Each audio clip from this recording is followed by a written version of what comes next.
This is otherwise state champ Alex Thompson. This is Josh Elwer from the University of Northern Iowa, and you're listening to Potentially Dangerous on IA Wrestle. Hey, is this heaven? No, it's Iowa. From high school to international wrestling, on the mat and beyond, this is the Potentially Dangerous podcast with the guys from IA Wrestle. If you're a fighter, you like a fight. If you're an American, you like a fight. If you're an Iowa Hawkeye, you know you're going to get a fight. Subscribe to our podcast on iTunes and all your podcast-friendly apps. And follow us on social media platforms at IA Wrestle. Time to strap it up and get to the show.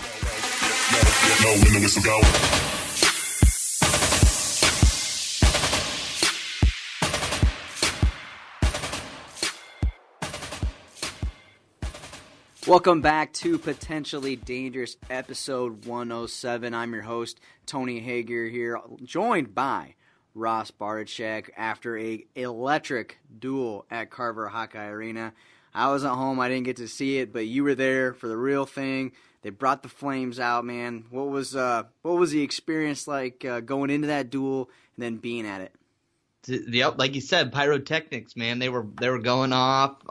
Atmosphere was good. There was 13,000 and some odd people in there. I think Andy Hamilton, our buddy at Track, said that that was like the 13th largest wrestling crowd in Carver Hawkeye. So that's a pretty big deal. A lot of people showed up. So as you can imagine, in a duel that had so many toss-up matches, everybody was into it. It started at 125, which is a weight I think everyone wanted the duel to start off at, just with the, Spencer Lee, the fireworks. It's a big matchup. So overall, just the atmosphere was great. The wrestling was great, and it delivered. I think it did, at least. I'm glad that they started at 125, right? I mean, everyone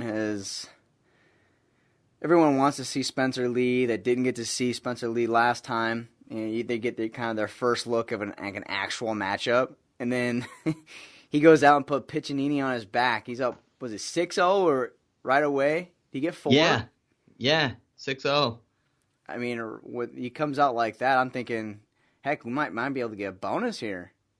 Yeah, I mean, I think I picked we did our predictions there, everybody here, or a lot of us here at IA Wrestle, and I know I was one of the few guys picking bonus, so I was feeling really good when I saw that 6-0 start, and I thought it was going to go my way, but adrenaline dump or something hit Spencer there. He kind of let Piccinini right back in that match. Yeah, that's what I was going to,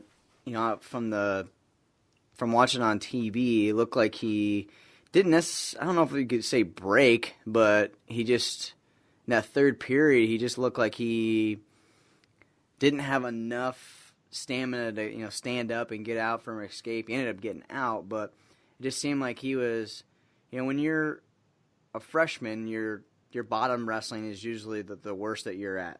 You're just not used to getting ridden like that, and I think it just kind of wore him down a little bit. I mean, he was definitely, he gassed. He kind of came off the mat, and I'm sure a little bit of it was some disappointment on his end on how fast he started, but he was really slow off the mat, kind of slow walking by the coaches, and then he kind of, hustled back into the tunnel like the wrestlers usually do. They kind of jog off the mat, but he was kind of slower to get to that point. And then in the press conference afterwards, I don't know if you listened to those at all, but Tom kind of made it seem like it was his nutrition. So I don't know if, how hard the cut is to 125, but it kind of sounds like maybe he's not taking care of himself there. And, he still was able to go out there and beat an All-American, even without proper nutrition going on. So if he can get that figured out, he'll be real tough. It's people underestimate going from a high school that 6 minutes, 2-minute periods. That third minute,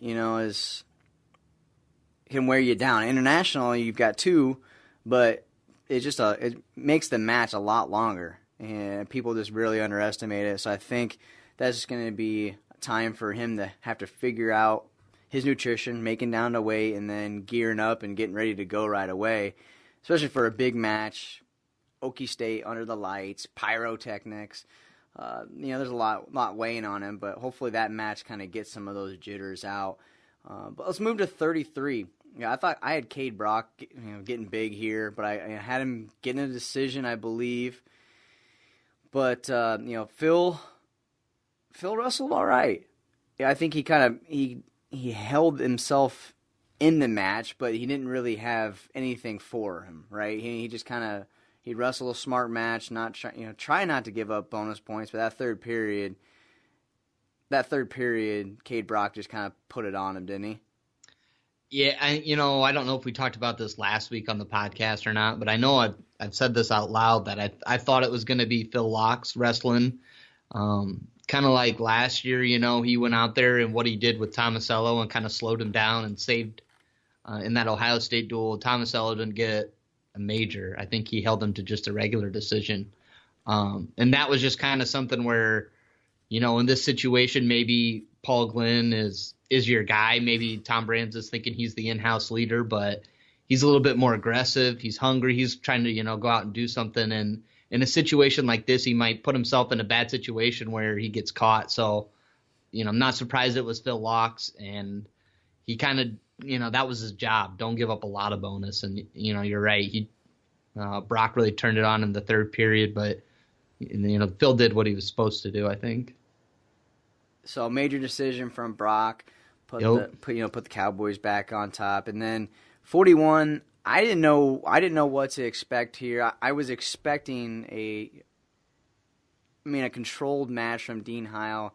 No major bonus points. Heil he just doesn't put up those points. Didn't know if we were going to see Happel or Turk. Going into this, what are your feelings of why they decided to give Turk the nod over Happel, who has gotten the last couple starts, right? Right. It could have been the same thing, maybe go with a little bit older guy, especially since Carter kind of got, a lot of people think that after Lee got a pin, Glenn got a pin in Michigan State, that maybe Carter was trying to go out there and prove something and against Gasca, and that's kind of why he held on to his position too long and got pinned himself. So maybe it was some of that, but, at 41, I would say it was probably kind of one of those deals where Tom flipped a coin, or maybe Turk just looked a little bit better this week. I think that's kind of, I don't know if that one was a situation where he was going with the older guy to stave off those bonus points. But, a solid match from Turk. He didn't give up bonus to Dean Heil. I know you said he doesn't really pile on the points, but a lot of people were picking, Dean to do that this weekend anyway. So Turk looked okay. I was more impressed with Brandon Sorensen. Yeah. Did you watch that match? Yeah, he just, your senior coming out there, I did not expect. He's not as, I say boring, but Dean Heil, he just is a guy that you really can't expect bonus points from sometimes in duels, especially lately. He hasn't not looked good. Did not look good against Turk. Heck, at some point I kind of thought Turk was going to pull the match off, but Sorensen, man. I think the youth in that room, the addition of bringing Spencer Lee on that team really has kind of given him I don't know what the word is for, just kind of like a new feel to the team. I feel like he's kind of pushing, Marinelli, you've got Kemmer in there, really pushing our upperclassmen to perform because they're kind of outshining those seniors. So I think this is making Sorensen up his level, and he showed up. He did the exact same thing Spencer did, went out to a big lead right off the bat.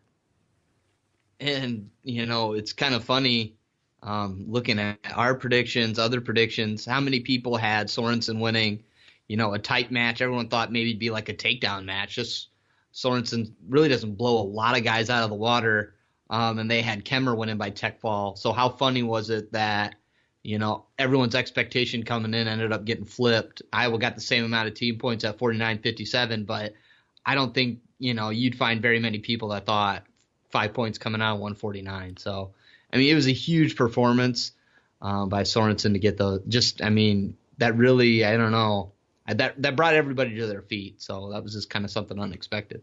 Yeah, pretty cool to see for a guy that's been part of this team forever, and those are big bonus wins and a momentum swinger for sure. And you're going into some big matches here. Obviously, Kemmer didn't get the bonus points that everyone was expecting to get.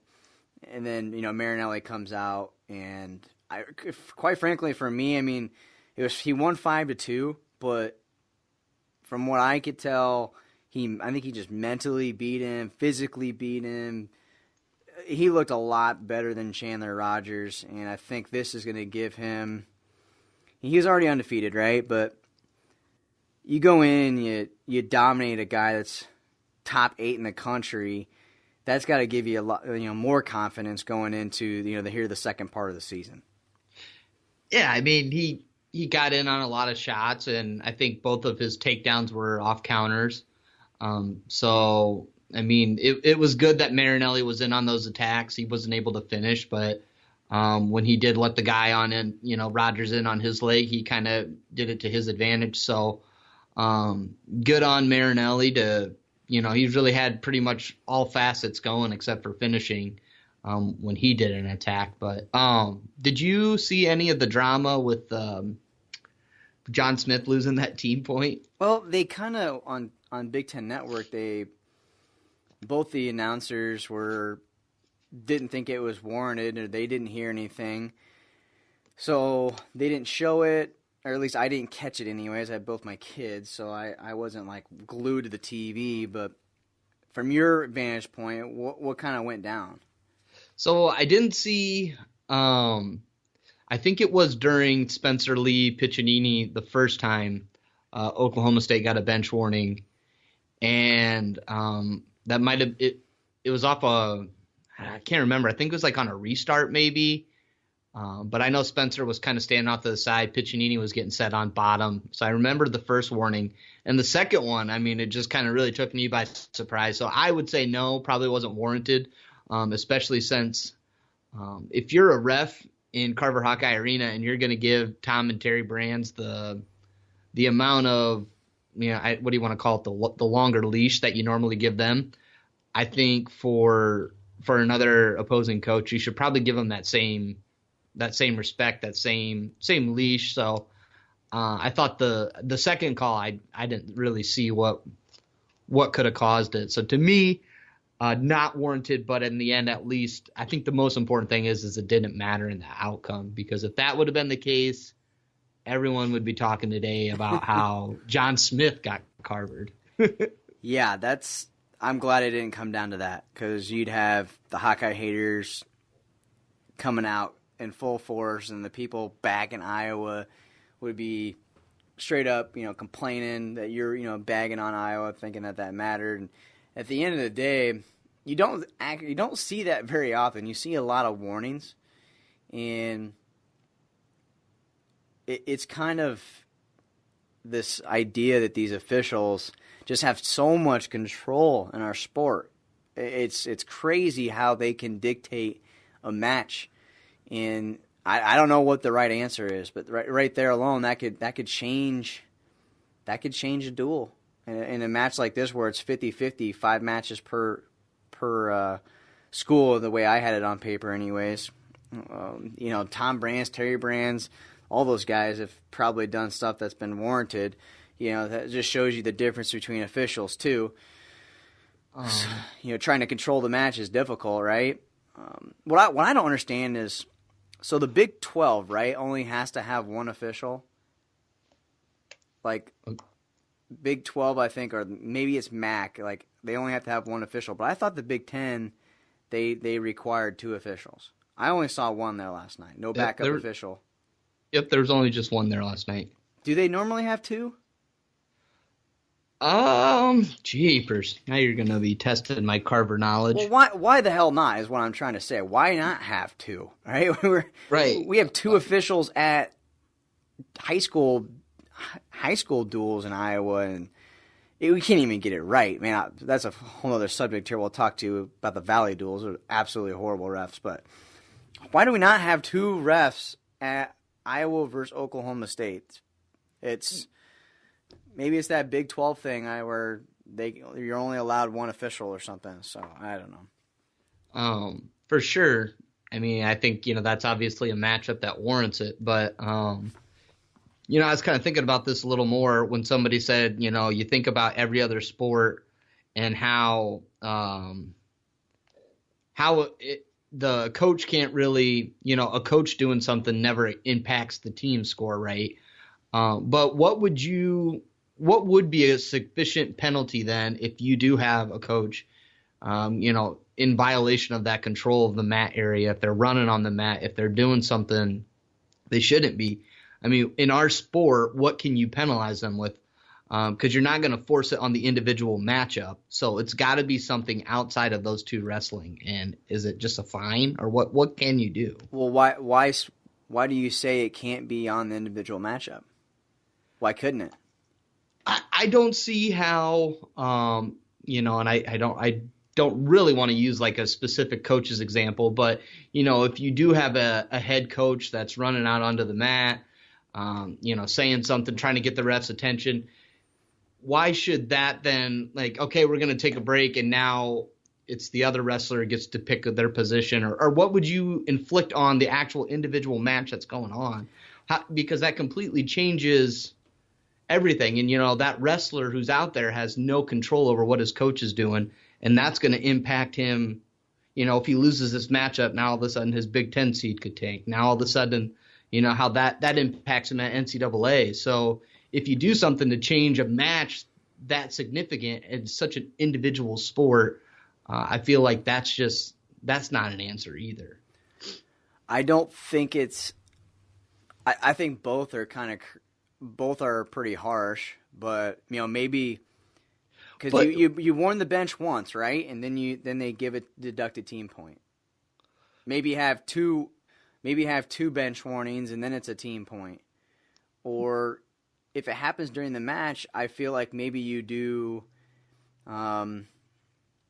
Maybe it's a caution. I don't know how you would do that, but I mean, comparing it to football, I mean, you can have a guy run it all the way back, and your team goes crazy on the field, and they could have interfering penalty called back, or you can have all kinds of weird stuff happen. I guess the bench is on the court for basketball, and I think they can ding you for a technical foul or something like that. So it is an individual sport versus a team sport, but in a duel, it kind of is a team. It is kind of a team atmosphere. So I think you could ding maybe the individual matchup that it happens in. And that's on the dang coach. It's not the individual. It's on the dang coach that makes a fool of himself. He should be right. If he's warned twice, right? Warn him twice.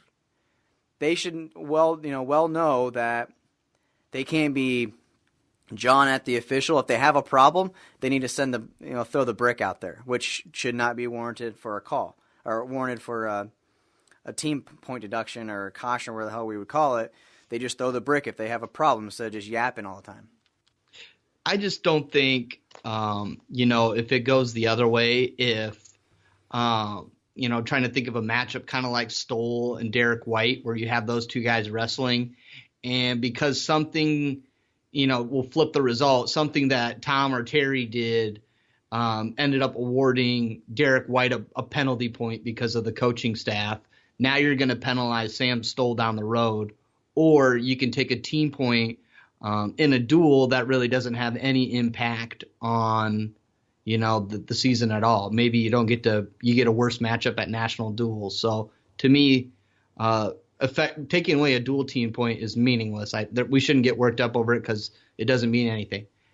In a tournament setting, again, you have a guy, he's wrestling, he's trying to finish as high as he can. I would rather the team point come out of the tournament finish rather than influencing whether a wrestler becomes an All-American or, does he lose and fall out of the blood round now. So I don't have a problem, I guess, is if it costs a team point at a tournament or a duel. That's just my take. Maybe if they make duels worth something, I'll change my stance. But to me, it just doesn't make sense why we're actually mad about it.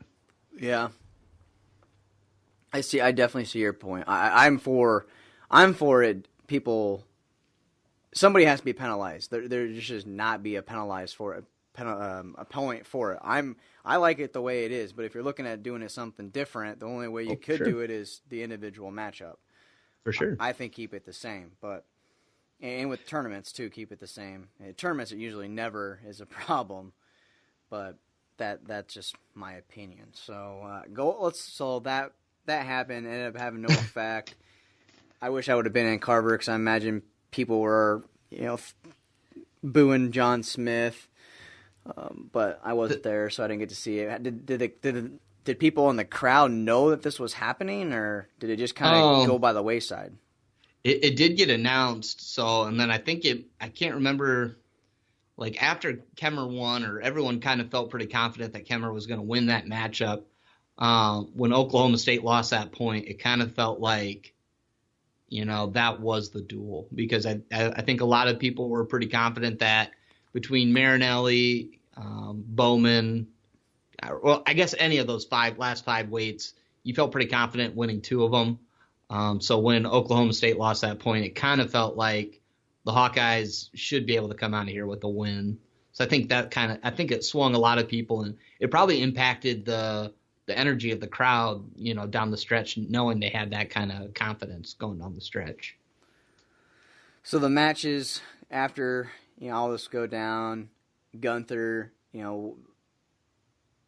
I think his win there. Gunther lost to Smith. Smith. So Smith beats Gunther there. So there. Yep. And then we go up a weight class. Mitch Bowman. This is a guy that I'm not even sure what we have for Iowa fans. What's Mitch Bowman? We've got Pat Downey, who I don't know. Getting down to 184. Is he going to be healthy? It's got to be a big weight cut for him. So does he wrestle off Cash Wilkie at 97, so we don't have to cut so much to 84? Mitch Bowman, he knocked off top 20 guy, but he's not a top 10 guy, right? So, I think people are like, Mitch Bowman all the way, like that's our guy we got to have in our lineup. Screw Pat Downey. I mean, it's not like he beat a top 10, top 8 guy that's going to be an All-American. So how much stock do you put into this big of a match, this big of a win? I think it's a good moment for Mitch Bowman, but you're right. I think it's kind of got to be taken in perspective of who it was. I think Keegan Moore's got a pretty good future ahead of him, but he's just a freshman right now. And Mitch is he obviously looked really good on his feet. That's pretty much where he got all of his points. But we've kind of noticed throughout this season that he can be really tough on top, but he can also be. He gets really high when he sinks in his legs. That happens to him a lot. Luckily, he only got reversed once, but there was a couple times that it was pretty close. And it could have been, a couple reversals, and that could have changed the outcome of the match. He was able to kind of turn it into just an escape. Keegan just really wasn't able to catch him. So Bowman it's a good win. It's a step forward, but I think you're right. We need to put this in perspective of what can Downey do for this team at 84 as opposed to what we've been seeing. I think it's an upgrade. Yeah, I have heard you could put your personal opinions aside of how Pat Downey handles himself in public. I think if you're looking just wrestling wise, Pat Downey is an improvement. Isn't he an improvement as a person? I don't know him personally very well. I just know how he is online. If you're going off personalities, obviously Mitch Bowman is probably the guy that a lot of Iowa fans will pick. But wrestling-wise, Pat Downey's got probably the upper hand here. From what I've been hearing, Pat Downey has just been dominating people, Hawkeye Wrestling Club, who he's been wrestling out with. And I'm curious to see, with him when he gets actually into the room with the college guys, how he performs against them. It's been kind of tight-lipped there at the University of Iowa. What's going on actually? So that'd be interesting to see how he does. But did you see that comment from Brands too on Pat Downey? Yeah. He said he's either recruiting him hard or something. Is that what you heard? No, I don't even think he could say that, but he just said, we're recruiting Pat Downey, and that's all I'll say about Pat Downey. So it was a great question from Mark Bader. I'll give him that. So it was pretty funny. I was surprised people haven't asked him about it before. Like, why has no one asked him about Pat Downey or he can't probably talk about it, but still I'm surprised no one has asked about it. Well, Dan Lobdell was there the week before, and Brands kind of said, we might have another piece of the puzzle come together in the next couple days. And I know Dan asked him and said, hey, you care to comment on that piece of the puzzle? And he said no. So I think he probably would have, if they said, well, what can you say about Pat Downey? He just would have said, we're recruiting Pat Downey. And that's all he's going to say. I mean, I know I can't, we don't need to get in the nuances of the rule, but just kind of funny, you're right, that he's sitting there, he's in the room, he's not practicing with the team, but he's there in Iowa City, and it's just kind of like this, we call the elephant in the room that, nobody really talks about. Yeah. So moving on to Cash Wilkie, who now people are saying Pat Downey should have that spot, wrestle off Cash Wilkie for 97. I think that was one of the worst matches I've seen Cash wrestle in a while, but it's not like he wasn't wrestling anybody that's good. I mean, number 3 versus number 5. I do feel like Cash was a little overranked at this point. In track wrestling rankings, anybody's rankings, I feel like he's a little bit overranked. But, 6-0, and Sam Stoll comes out. That was a match I thought Sam would really control. Some matches, I feel like he's going out and pushing it and going for those bonus points or trying to open people up. And then other times I feel like Sam is just trying to, get through the match. What are your thoughts on Cash Wilkie and Sam Stoll? Wilkie probably is a little bit high for the rankings, but I think 197 is just a mess nationally. That people like to talk about it in tiers.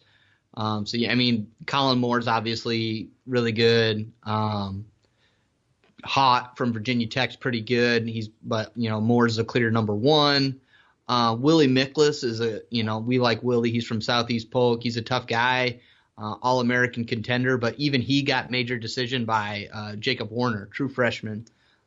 Jacob Warner is really good, but Jacob Warner lost some pretty odd matches at Midland. So it's just such a weird weight nationally. The All-American guys are could all get jumbled up, mix and match where you want to rank them. Same with the next tier, those guys that are right outside that round of 12.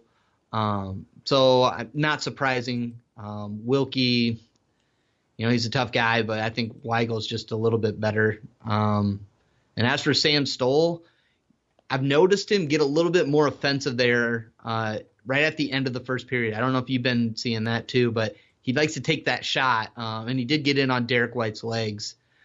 So we're starting to see a little bit more leg attacks from Sam Stoll, and everyone kind of thinks about him as that bully that pushes people out of bounds to get DQs, but he's working on those leg attacks, and I think he's finally he's starting to develop his offense from neutral a little better. Yeah, he needs to be able to finish those shots.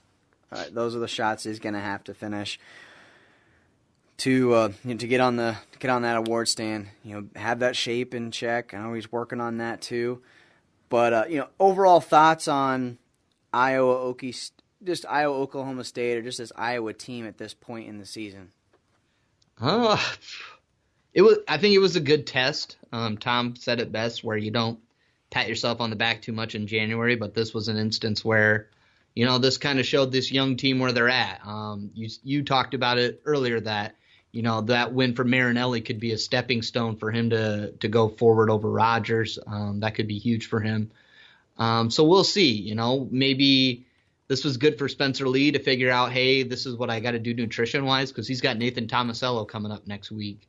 So I think this was a big moment for whether wins or maybe you learn something about yourself, and Iowa can take that going forward. They got Ohio State, probably one of the top 3 dual teams in the nation, so we'll see how they respond to this win. That's what I'm hoping to see something good.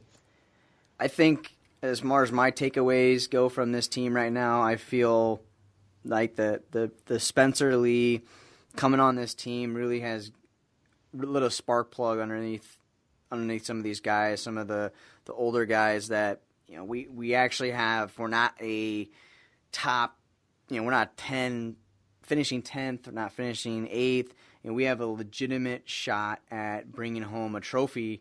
And I just feel like it's kind of, I just felt like during that Oklahoma State duel that these guys really.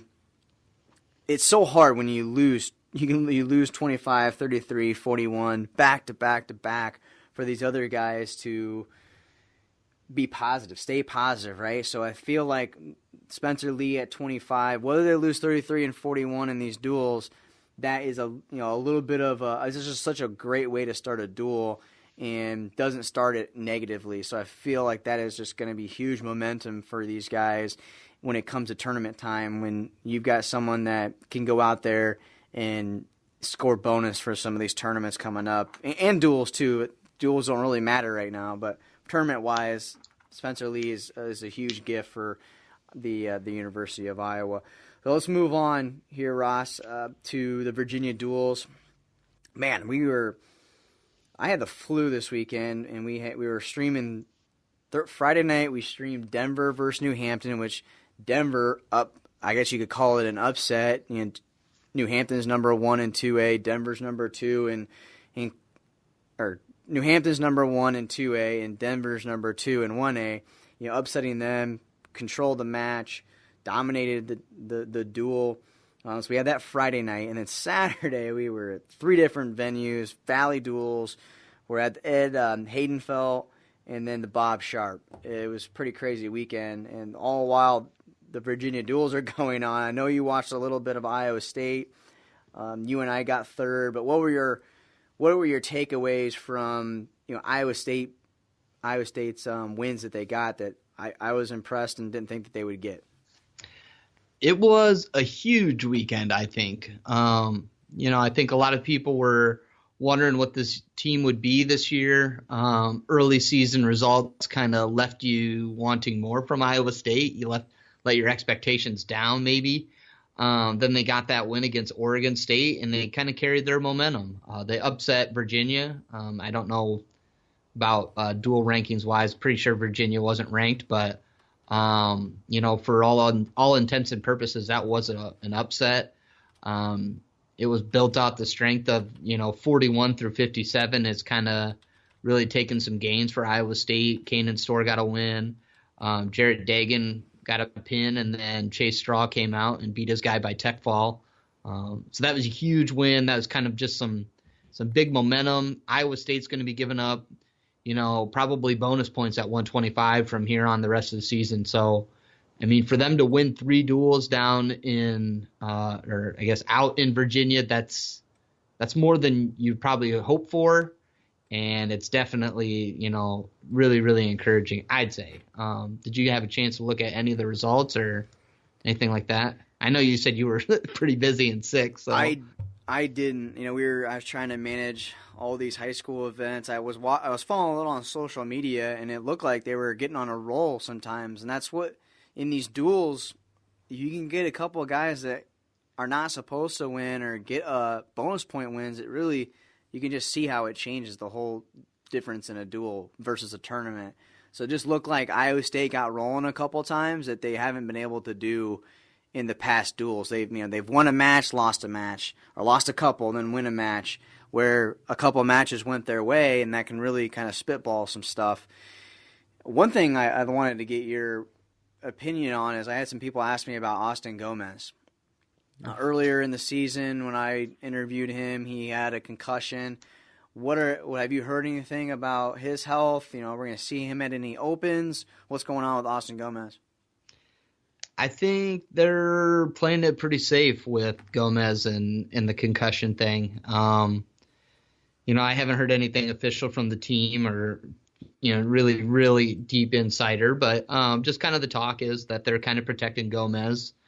All those guys, when Jackson stepped down, I think there was 4 guys that decommitted, right? Jake Alar, Ethan Smith, Jared Verkleren, and Austin Gomez. So they all decommitted, and Dresser made a priority for just one of those guys, and that was Austin Gomez. So, he was a priority for them. I think they know that it's next year that they're looking towards for a lot of these young guys. So it's not surprising that they're going to take the safest route possible with Gomez. I don't know very many opens left in the season. So Flash Flanagan there's another one in Dubuque. I I don't know if it's just the Dubuque Open or what.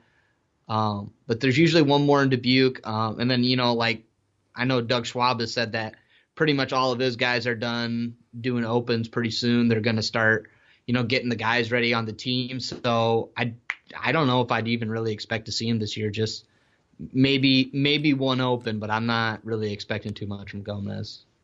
Yeah, I think you're right as far as playing it safe. There's no reason to push that. If it's a concussion, I don't know if he's had prone to concussions in the past or this is his first one.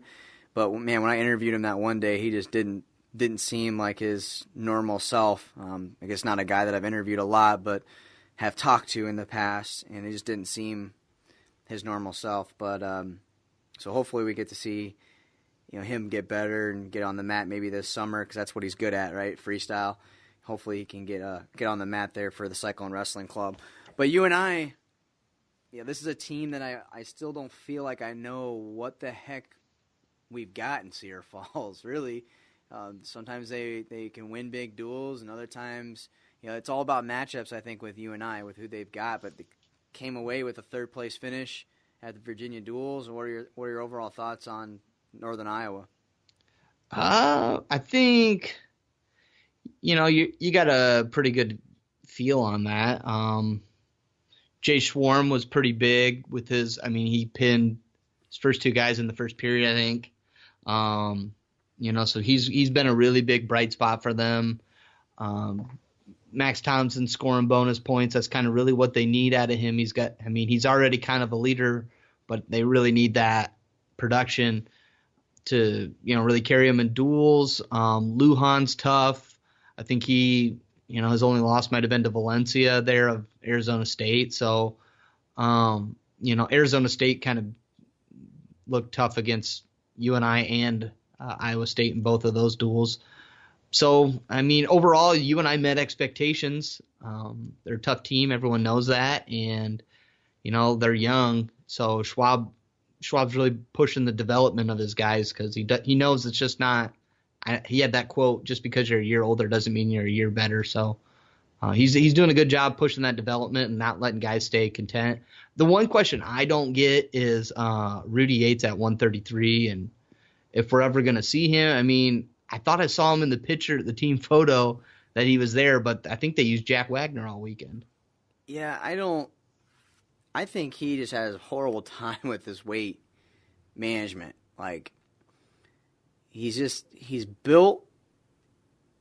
I feel like he's the 25-pounder when I see him, but he's just not good with his weight management.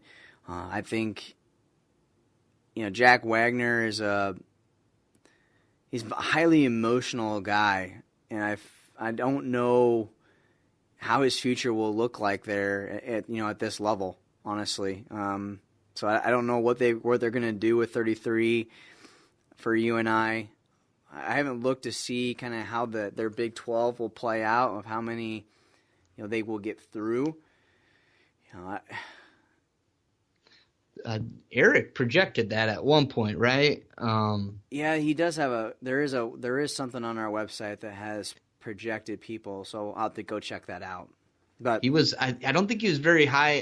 Granted, there wasn't a lot of results at the time, but 33 is kind of the spot right now that they're not looking at being close to qualifying with 3-year average of what the Big 12 has typically gotten in those spots. Okay, I gotcha. But well, either way, I think it's a good showing for UNI.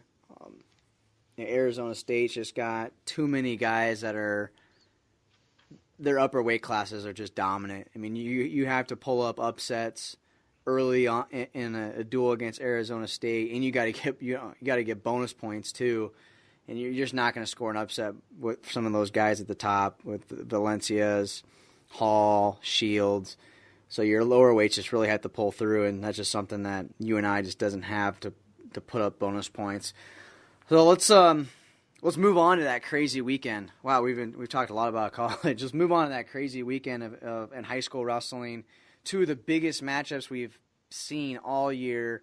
Thompson versus Teske, Reeves versus Happel went down. First, let's start with the Thompson-Teske match. I kind of went on a rant a little bit about this on Twitter just as far as the promotion goes, and maybe I should explain myself, but I feel like this is a matchup that it should be blown out of proportion. It should be built up. The hype should be there for both wrestlers, and we were streaming 3 other tournaments, so our focus on promoting that, and to focus on one match is tough for us to do. So we put out our previews that they were going to wrestle, and then there's just nothing else out there, and I just don't know why that is. We didn't have the stream; someone else was streaming it. Just really frustrating, and obviously it sounded like there was some media there. That's great, and we got that ended up getting promoted at the time.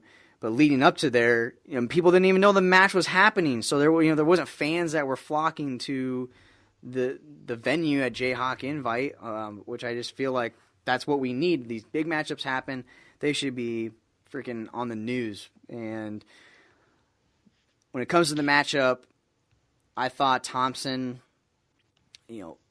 he's a both wrestlers are so much alike.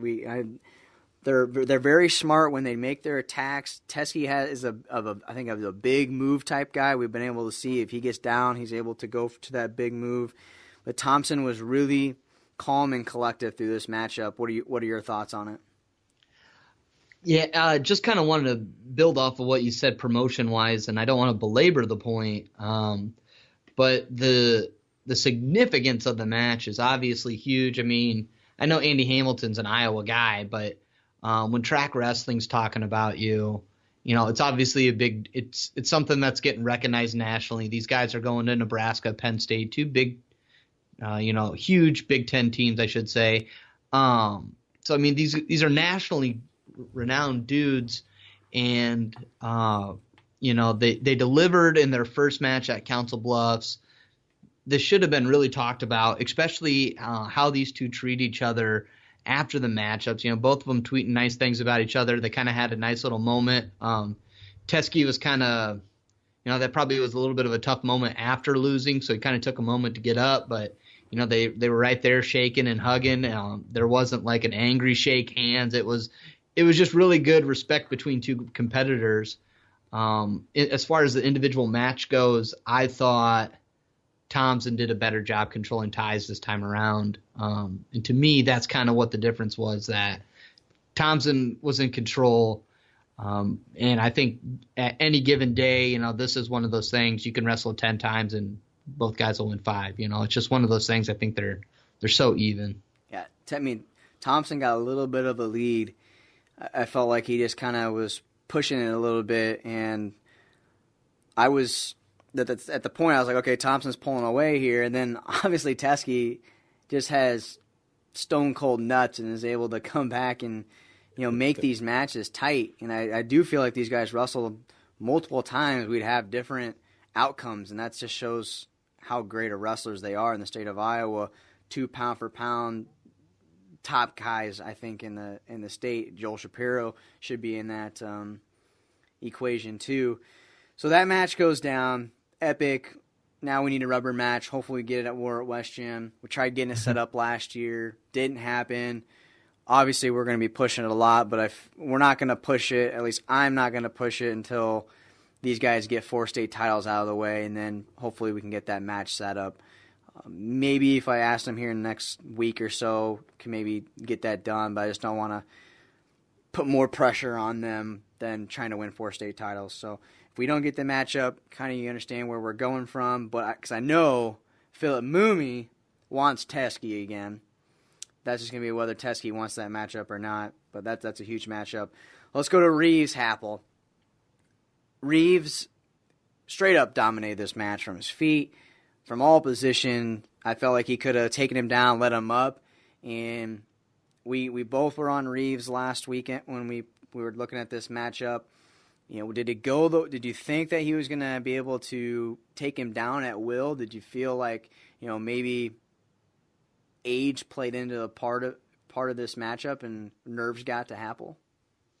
Guess I didn't think about the experience. I didn't think it'd go this way. I thought it'd be a tight matchup. You even said I thought you were going to go with Happel, and I kind of thought about it, but Aiden's a solid wrestler, and From the looks of it, he kind of did what he wanted there, and so that was just surprising. I mean, I don't really know what to say other than you're right. Aiden kind of just controlled the whole match, all 6 minutes. So, I mean, I didn't see it coming, and props to Aiden Reeves for taking care of business. I think just physically, Reeves is a bigger, tougher wrestler right now. Happel just kind of this weight class, kind of just easing into it a little bit. I think Reeves is more of cutting down to the weight class, and Happel is kind of trying to feed into it and get bigger. So I don't know really how his weight management goes, but just looking at both of these wrestlers on the mat, Reeves was definitely the bigger, more physical wrestler, and that just comes with age,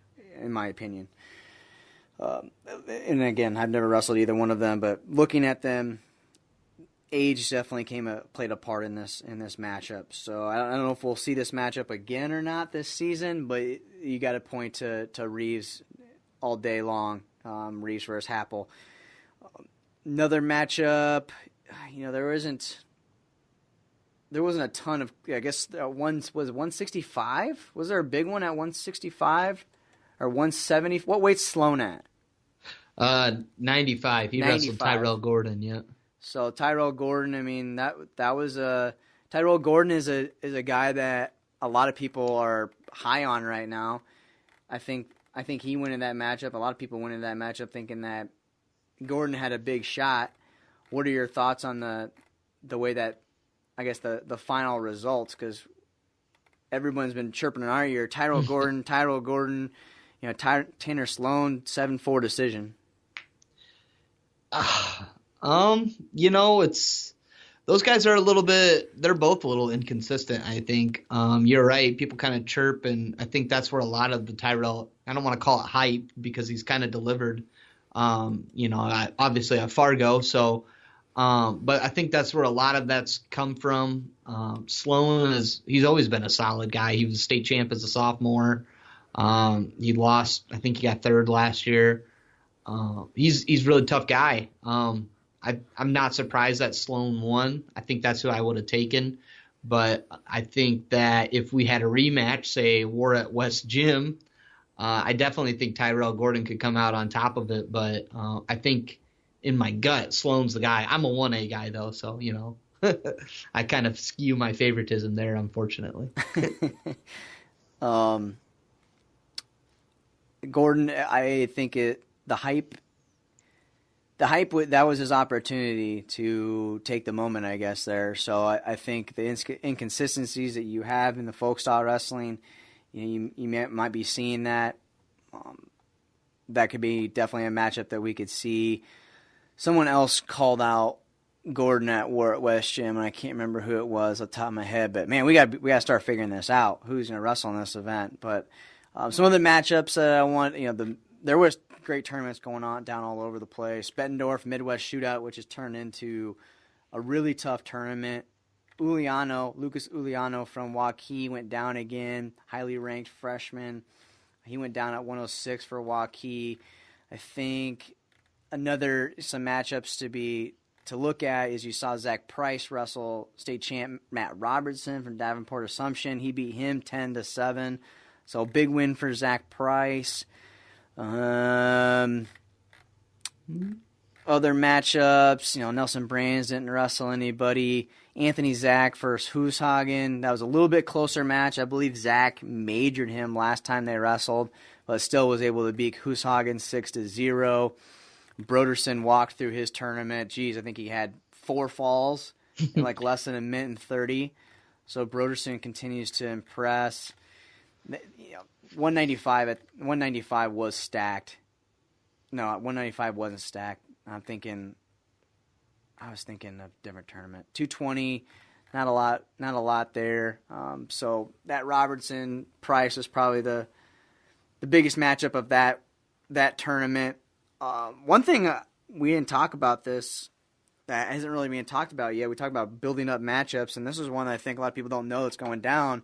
Is we've got Ayala versus Shriver on Thursday in Fort Dodge, 106. Former teammates, maybe they're still technically teammates at Seabolt Wrestling Club. Ayala's undefeated, I believe, and Colin's undefeated too. Who are you taking? Colin. God dang it. Colin lost to somebody. Was it at the Cheesehead, maybe? He dropped a match to an out-of-state kid. But, I mean, as far as, you know, our state of Iowa implications, this is a huge matchup. I think I'm going to lean Shriver just because I think he's definitely more filled out for 106 than Ayala. Ayala's still kind of growing like a weed. Maybe a little not. I mean, he's going to be going up against Super 32 champion. So I think you got to lean the returning state champ for me. I think Ayala has a shot because these guys know each other really well. They have the same moves. They've been coached by the same guy. If you watch both of them wrestle, both of them are real fluid from out of the ties. I think if Colin can get physical, which we haven't seen, Colin pushes the pace, but he's not real physical with his hands sometimes. He's got a heavy right hand, but he could be a little bit more physical against some of these 6-pounders. I think if he comes out and gets physical with Ayala and doesn't get rolling around with him, I got Shriver by 4 points. Ooh, nice. I don't know if I can do points, but yeah, I'm just that's just a points I'm going to throw out there, I guess. Sure. Depends on where they start. Depends on where they start. I think if they start at 106, I think there's more pressure on Colin than there is Ayala starting the duel out at Fort Dodge. I think there's a little bit more pressure there. Now, if the duel gets started at, say, 26 or really anywhere else, Fort Dodge is going to be rolling, and there's going to be no real momentum. So I think it favors. It favors. I'd say it favors Colin to prop. I mean, he's probably used to not having the team momentum. I think it favors Colin if the match doesn't start at 106. Either way, it favors him, but I gotcha. That's a tough one. This is just, I mean, if these two didn't, I guess they're probably going to see each other maybe 2 more times this year. Is that right? They'll see each other at CIMLs and state tournament, then, assuming. Likely. I think they go to different districts, but I don't know. We could be talking about these guys as a Teske-Thomsen level. I mean, they're both national guys themselves, so it's just a tough matchup, and it's one of those coin flip things, man. I don't know. 4 points seems like a lot. I don't know. I mean, I know you just kind of threw that out there to see what sticks, but I mean, that just feels like a lot to me. I don't know. It's gonna be a good match. Hope there's video of it. Yeah, we might have to figure something out for old Fort Dodge, Mason City. We missed this too. Jeepers, there's tons of stuff. Valley beat Southeast Polk. Crazy. Over the weekend. I think going into the season, that was never a possibility. Lent and Perrin reportedly, I'm not sure if this is out there. Obviously, it's been talked a lot, but from what I understand, they're both not on the team. They've been kicked off the team. Both of them? I've heard both of them. Ooh. Perrin was not there this weekend. I didn't see him unless he was in the shadows. He wasn't there wrestling JV. They were in separate. JV was wrestling in a separate gym, but I didn't hear his name at all. So from what I've heard, they've both been kicked off the team. That's just a kick to the gut if you're a Southeast Polk fan, but apparently it was warranted. I don't know the exact details. I've heard so many different things from illegal activities to fights to all kinds of things, and right now it's just speculation, so I can't put any more rumors out there. Well, that just killed. I mean, you see it. Valley comes in and beats Southeast Polk in a duel. I think obviously the biggest matchup was Shapiro bumped up to Russell Christensen and put him on his back within 10 seconds and almost pinned him. But Christensen somehow got out of it. He goes to that dresser dump Shapiro is just so slick with it. It's just gross. You just it's coming, but he still goes to it off the whistle. Ends up pinning him, and it's a complete different changer for him bumping up and getting that dual win. So big matchup. Big props to Valley for knocking off Valley or for Southeast Polk, something they haven't done a lot of. Yeah, and then that's a marquee matchup between Grant Stotts and Lance Runyon. 3-1 decision for Stotts. It's just kind of incredible with Nelson Brands going for his third title. You got Teske obviously going for his fourth. Shapiro is as dominant as he is, but you got Grant Stotts, a 3-time state finalist, and he's just kind of not really getting, he kind of falls through the cracks there. And Lance Runyon is a up-and-coming guy. He had a really strong Fargo, both styles. He was an All-American on the cadet scene. So, it's just kind of a crazy how Stotts Runyon goes down. And really, it was a little bit down the list on how big of a matchup that was. Just so much good wrestling this weekend. But Stotts hasn't been wrestling all year, so I feel he's got some matches under his belt, but people just kind of forgot about him. I mean, he's a 3-time finalist, 2-time state champ. I feel he's definitely, people have kind of forgotten this year, and he won a big one last weekend at the 2 weekends before in Ames. I can't remember who he wrestled. Skylar Nosker, I believe.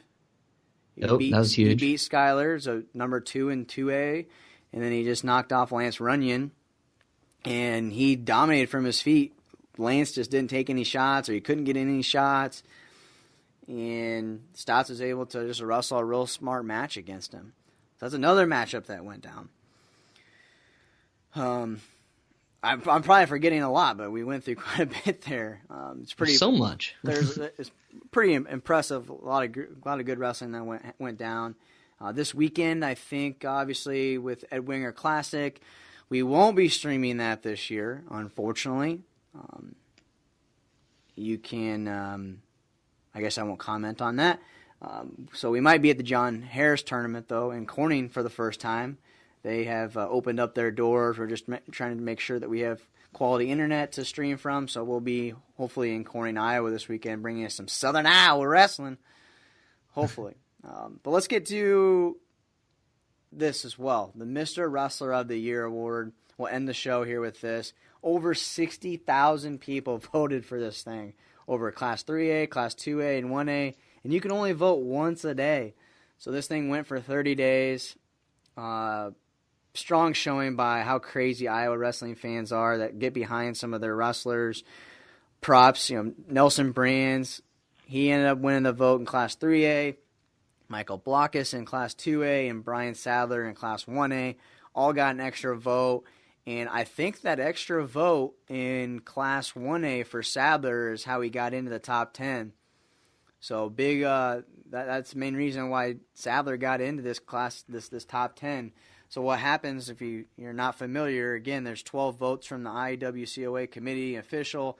This last vote is the fan vote that gets these guys in here. So this vote will end February 7th, and your vote will count towards the top 3. So everyone on this committee will vote for the top 3 finalists, and your vote could be a tiebreaker. So this is really important to who you think legitimately is top 3 in the state. Who should be that finalist for the Dan Gable Mr. Wrestler Award by Fareway and PowerAde.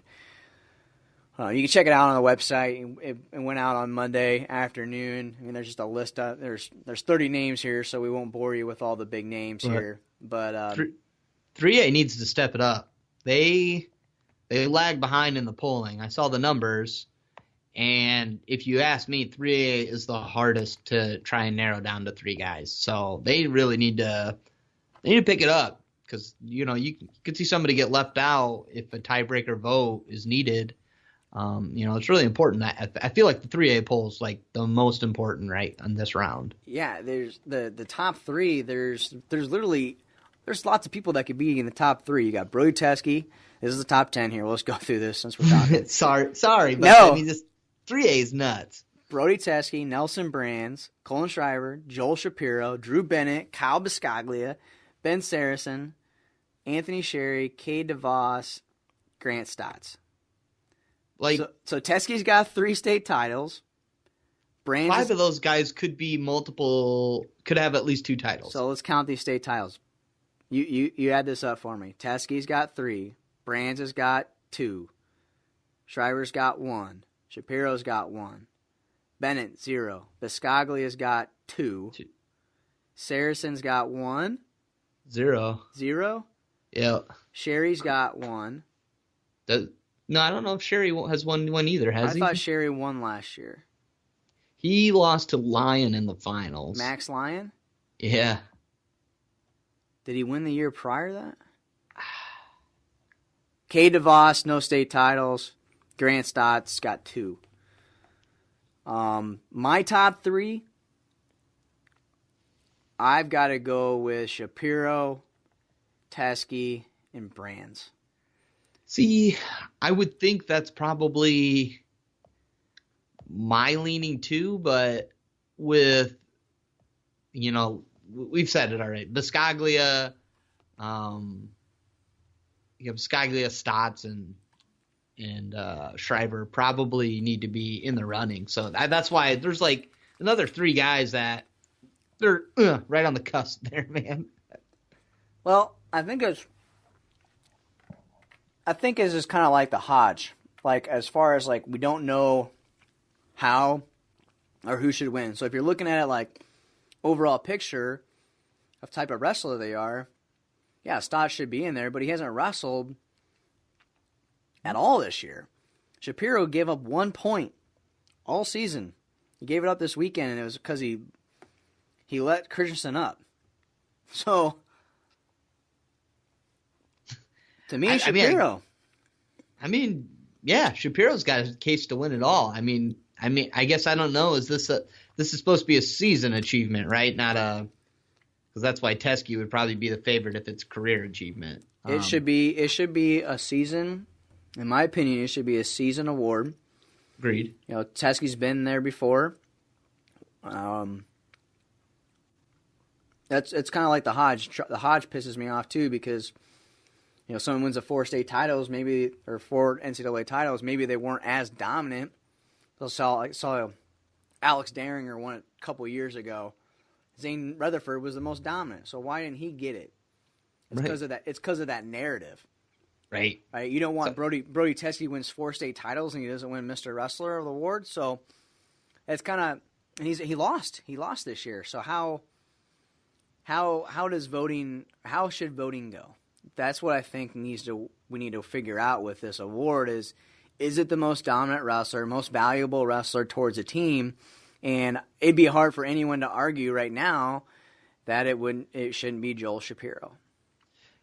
I wholeheartedly agree. But this fan vote, the nature of it being the 13th, the tie-breaking vote, if it comes down to, whether or not it's Brands, whether it's Biscaglia, whether it's Stotts that gets in, I think that's why it's so important for this vote. That's why I have the most importance out of all classes on this one, because there's probably going to be a lot of coaches split on maybe who their third guy is, or maybe they don't know, they got one guy they want in for sure, but they don't know about the other 2. So I think there's going to be a lot of votes split up between, some of those other guys that this fan vote could literally be the tiebreaker, just like why Sadler got into this round with 1A. And we're talking about finalists here. So it's, I don't know, pretty big deal to me if you care about postseason awards, which I think these kids deserve the recognition. So yeah. I do care about it. So, and that's spot humbug if you don't. That's why we got involved. I mean, I don't think people cared about it before just because they didn't know about it. Class 2A is kind of similar thing. I think we know who should at this point be the Class 2A.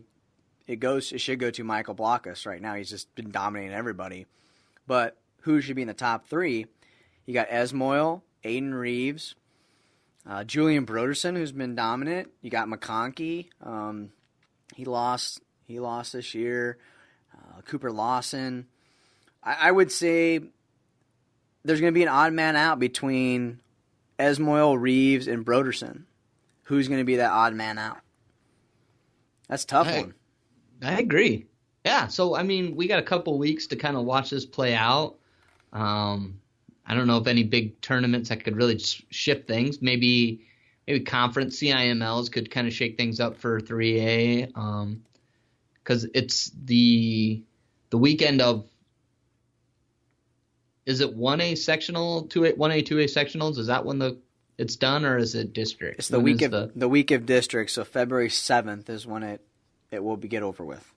So is it the week like before district tournament, or is it like it's the week of district, so the week prior to state wrestling tournament.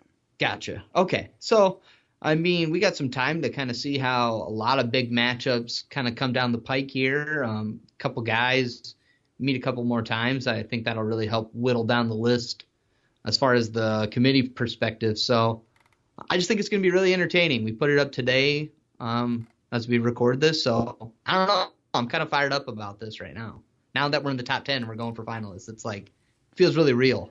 Yeah, it's here. Before we were just kind of playing around, getting it out there. Now this definitely, it could be a deciding factor if someone gets this fan vote. So you can go to iawrestle.com, search for Mr. Wrestler of the Year, or Wrestler of the Year award, and you can get to voting on that.